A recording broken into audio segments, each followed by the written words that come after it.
할렐루야. 오늘도 14번째 시간이 되었습니다.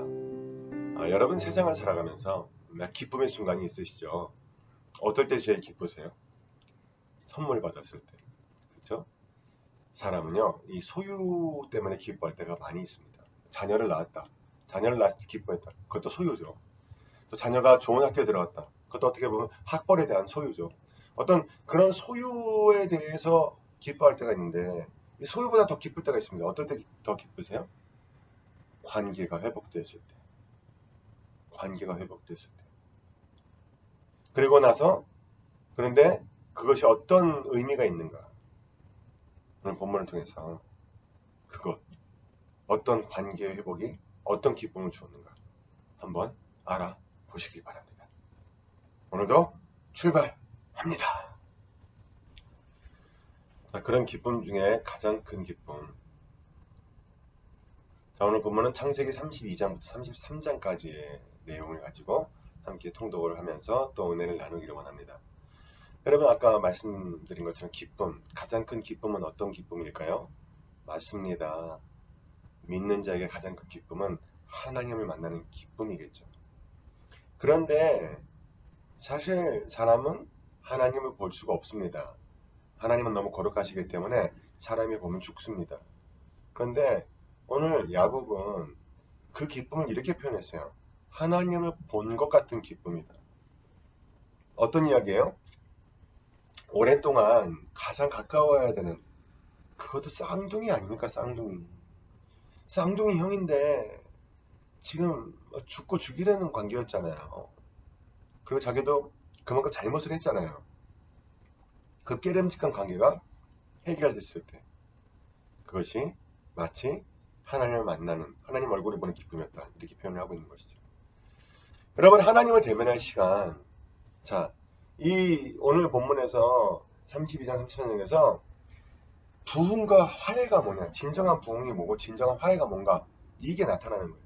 여러분 진정한 부흥은 revival 다시 되는 거 뭐예요? 재건되는 건 뭐예요? 다시 새롭게 되는 것 reproduce가 아니에요. 우리는 너무 많아지는 거에 대해서 관심을 가지고 있어요. reproduce가 아니라 revival이에요. revival은 뭐예요? 새롭게 된 어떻게 뭐가 새로워지느냐 제일 중요한 새로워지는 건 관계가 회복되는 것 관계가 새로워지는 것 이게 진정한 부흥 이 부흥이 오늘 본문에서 나타나죠. 자 이게 오는데 야곱이 이제 하나님의 사자들이 그를 만났는데 이때 이 마하나임이라고 하는 이제 지역의 이름이 나오는데 이 마하나임에 대해서 잠깐 설명을 드릴게요. 마하나임은 두 군대, 두 진영의 의미예요. 본진에서의 진, 이제 이런 것이에요. 여기서 이제 가서 놓고 형님한테 사랑을 보내죠. 그 족속에게 사랑을 보내서 내가 왔다 알리는 거예요. 어떤 기대를 하고 알렸을까요? 내가 분명히 화해하려고 오니까 형님께서도 그런 시간이 지났잖아요. 여러분 그런 말 있죠. 시간이 해결해준다. 시간이 약이다. 근데 그 말이 맞나요? 저는 그렇지 않은 것 같습니다. 하나님의 마음을 움직여주셔야지 약이지 시간이 흐른다고 해서 모든 것이 다 해결되지는 않습니다. 적극적인 마음으로 화해 제스처를 취하지 않으면 해결이 안 되는 일이 많이 있습니다. 그렇게 해서 나갔는데 보세요. 보냈는데 좋은 소식이 참 들려왔으면 좋을 뻔했어요. 그런데 어떤 소식이 들렸어요? 사자들이 야곱에게 돌아와 이르되 우리가 주인의 형 에서에게 이른즉 그가 400명을 거느리고 주인을 만나려고 오더이다. 400명을 데리고 오더이다. 400명을 왜 데리고 와요? 우리나라 외국의 이제 대표들이나 대통령들 오면 막 길거리에서 막 태극기 하고 한쪽엔 태극기 들고 한쪽엔 그 나라 국기 들고 막 이제 퍼레이드 막 하고 막 이런 것처럼 환영하려고 400명이 오는 걸까요? 아니죠. 왜 와요? 가만히 안 두겠다. 인내심이 없어요. 에서는. 용서를 몰라요. 지금도 일을 벅벅 갈면서 막 부두둑 가면서 아니 여기가 어디라고 와 이런 마음이었어요. 지가 뭐라고 와 이런 마음이었어요.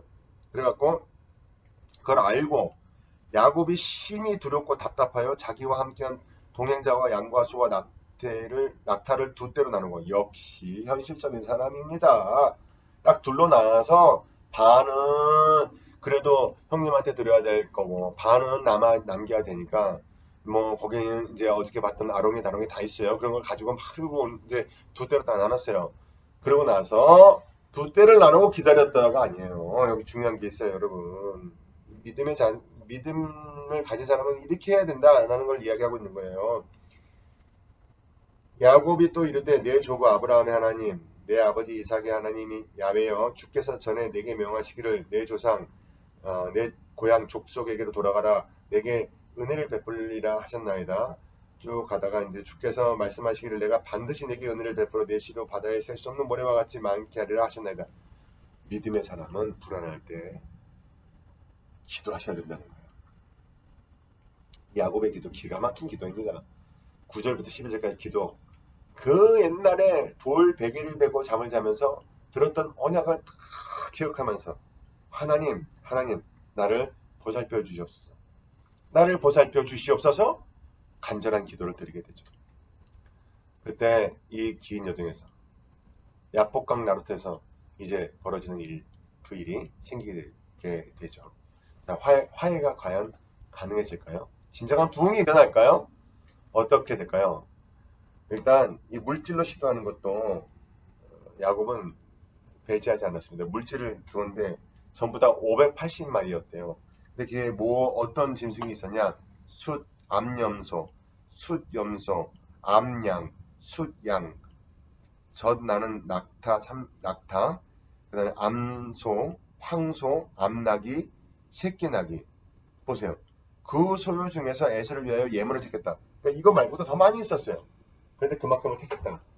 요것이 하나하나 어떤 순서인지는 여러분들이 오늘 본문에 통독을 하시면서 요게 몇 마리였고 요게 몇 마리였고 요것도 좀 보시면 그 당시에 어떤 중요시했던 그 재산의 목록들도 한번 눈여겨보실 수 있는 그런 시간이 될 겁니다.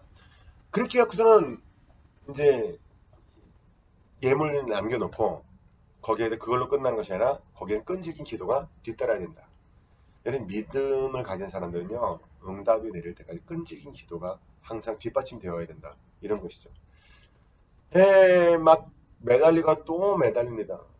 그래서 이 얼마나 매달렸는지 허벅지에 힘줄이 늘어날 정도로 얼마나 간절한 마음으로 하나님의 사자를 보내지 않고 기다렸어요. 허벅지 관절이 그 사람과 씨름할 때 어긋나더라. 허벅지 관절은 굉장히 단단한 관절이죠. 근데 그것이 나갈 정도로 그것이 어긋날 정도로 간절히 매달렸다.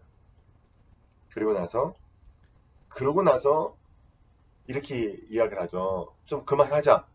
그랬을 때 야곱이 뭐라고 이야기합니까? 내게 축복하지 아니하면 가게 하지 아니하겠나이다. 내게 축복하지 아니하면 가게 하지 아니하겠나이다. 여러분 이 믿음 가지시기를 바래요. 하다가 중단하고 그냥 뭐 졸리면 자고 이게 아니라 내게 축복하지 아니하면 가게 하지 아니하겠나이다. 이 간절한 믿음 하나님이 외면하실 리가 없습니다. 이때 이 야곱이 이스라엘 민족을 대표하는 이름을 갖게 되죠. 그가 이르되 내 이름을 다시는 야곱이라 부를 것이 아니요 이스라엘이라 부를 것이니. 네, 이스라엘 새로운 이름을 받는 순간입니다. 새로운 정체성을 가지는 순간입니다. 아브라함에서 아브라함으로 사레에서 사레로 바뀌었던 것처럼 지금 야곱이 이스라엘로 바뀌는 순간입니다. 벌써 여기서 화해가 가능해질 수 있다는 것을 우리는 생각하게 됩니다. 밤새 싸웠던 이 싸움에서 새로운 길을 열어나가게 되죠. 그것은 어떤 길입니까? 화해의 길이었습니다. 여러분 돈 달라고 기도해 본 적 있으시죠? 물질 회복 달라고 기도해 본 적 있으시죠? 아플 때 치료해 달라고 기도해 본 적 있으시죠? 그런데 그 기도 가장 간절한 기도는 사실은 관계의 회복을 위한 기도여야 된다. 관계의 회복을 위해서 하나님 내 이 관계가 회복되지 않으면 하나님 가게 하지 아니하겠나이다 하면서 간절하게 매달린 적 있으십니까? 그 믿음이 여러분 오늘 이 본문을 읽으시면서요 야곱처럼 살아나시고 야곱과 같은 극적인 화해가 여러분의 인생 가운데서 이루어지길 바랍니다. 그 제외 분이엘에서 받은 응답과 에서와의 화해, 에서의 용서와 예물이 선물로 바뀌는 순간, 이게 이런 이야기예요. 그때까지 이 580마리를 가져간 게 뭐예요? 예물을 택했다. 예물은 뭐예요? 그야말로 예물이에요. 예물은 뭐예요? 뭔가 잘 봐달라고 바치는 거예요. 선물은 뭐예요? 사랑하는 사람에게 주는 거예요. 선물로 바뀌는 순간, 이 감격의 순간, 이 소망의 순간, 이 은혜의 순간, 여러분들도 꼭 맞이할 수 있게 되길 바랍니다. 그러나 여기서 또 다른 세계문의 잘못된 여정도 시작이 되죠. 우리는 정말 위기가 있어야 기도하는 것 같습니다. 위기가 있어야 진실해지는 것 같습니다. 위기 앞에서 더 절실하게 되는 것 같습니다. 그러기에 위기 앞에 서셨다고 해서 실망하지 마시고요. 야곱과 같은 밤새 허벅지가 정말 환골탈퇴될 때까지 드리는 기쁨의 기도가 들려줄 수 있게 되기를 바랍니다. 자, 야곱과 에서의 감동적인 화해의 장면을 통해서 하나님은 야곱의 기도에 응답해 주셨음을 깨닫게 됩니다. 관절이 어긋난 후에 응답을 받는 모습을 보면서 하나님께서 우리에게 어떻게 다루시기를 원하시는지, 어떤 기도를 받기를 원하시는지, 어떻게 간절하게 하기를 원하시는지, 얼마만큼 진실되게 하기를 원하시는지, 얼마만큼 혼신을 다해 기도하기를 원하시는지를 그는 다시 한번 깨닫게 되죠. 깊은 깨달음이 있으시면 여러분의 기도가 변하게 되기를 바랍니다. 딱 기도만 시작하면 3분 있다가 고개 떨어뜨리고 자는 그런 모습들, 그게 아니라 정말 밤이 새도록 분해서 잠이 안 오는 게 아니라 기도하다가 잠을 못 이룰 수 있는 야곱과 같은 기도, 여러분의 기도가 될 수 있으면 참 좋겠습니다.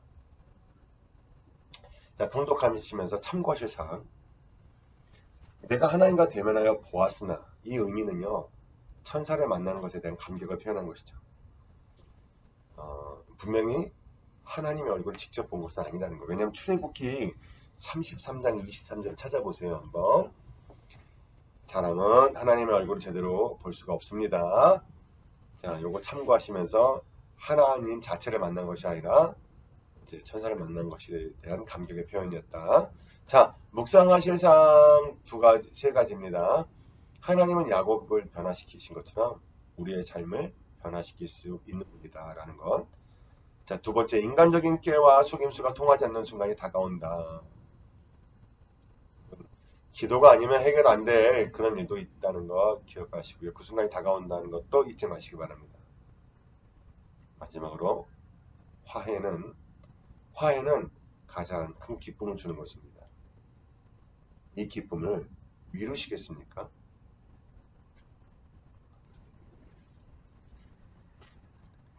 암송하실 구절입니다. 창세기 32장 28절 말씀이 되겠습니다. 그가 이르되 내 이름을 다시는 야곱이라 부를 것이 아니요 이스라엘이라 부를 것이니 이는 내가 하나님과 및 사람들과 겨루어 이겼음이니라. 그가 이르되 내 이름을 다시는 야곱이라 부를 것이 아니요 이스라엘이라 부를 것이니 이는 내가 하나님과 및 사람들과 겨루어 이겼습니다. 사랑하는 성도 여러분, 오늘도 승리하시길 바랍니다.